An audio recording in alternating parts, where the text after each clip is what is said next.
ज़माने में एक दूर उफ्तादा गांव में एक जादुई जंगल के किनारे आबाद एक लड़की रहती थी जिसका नाम माया था। माया नर्म दिल थी जिसका फितरत से गहरा ताल्लुक था। वो अक्सर जंगल में घूमती थी, दरख्तों और जानवरों के दरमियान एक अजीब सुकून महसूस करती थी। एक शाम जब माया जंगल की गहराई में टहल रही थी तो वो शिकारी के जाल में फंसे हुए एक शानदार शेर से ठोकर खा गई। शेर की आंखें गहरी सुनहरी रंगत में एक हिकमत और दुख था जिसने माया के दिल को छू लिया। बगैर किसी हिचकिचाहट के उसने शेर को आजाद कर दिया, जो फिर घने पौधों की मोहब्बत, सच्ची मोहब्बत और बहादुरी से था। एक चांदनी रात माया अपने दिल के पीछे जंगल में चली, एक गैर मरी कुव्वत की रहनुमाई में। इसने एक चमकते हुए तालाब के पास शेर को इसका इंतजार करते पाया।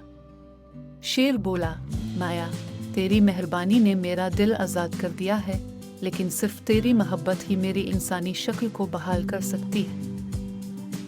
बगैर किसी खौफ के माया शेर के करीब आई और नरमी से उसकी पेशानी चूम ली। रोशनी की चमकती हुई चमक में शेर एक खूबसूरत शहजादे में तब्दील हो गया। शहजादे ने वजाहत की कि उसे एक गैरतमंद जादूगर ने बद्दुआ दी थी और माया की मोहब्बत ने जादू तोड़ दिया था। उनके बंधन से मुतासिर होकर गांव वालों ने माया और शहजादे के इत्तेहाद का जश्न मनाया।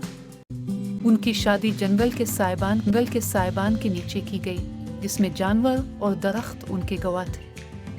माया और शहजादे ने इंसानों और फितरत के दरमियान हम आहंगी को यकीनी बनाते हुए हिकमत और शफकत के साथ जमीन पर हुक्मरानी की। और इस तरह एक बार जंगल में घूमने वाली लड़की ने अपनी किस्मत को शेर के साथ जड़ा हुआ पाया, जिससे साबित हुआ कि मोहब्बत और हिम्मत किसी भी लानत पर काबू पा सकती है।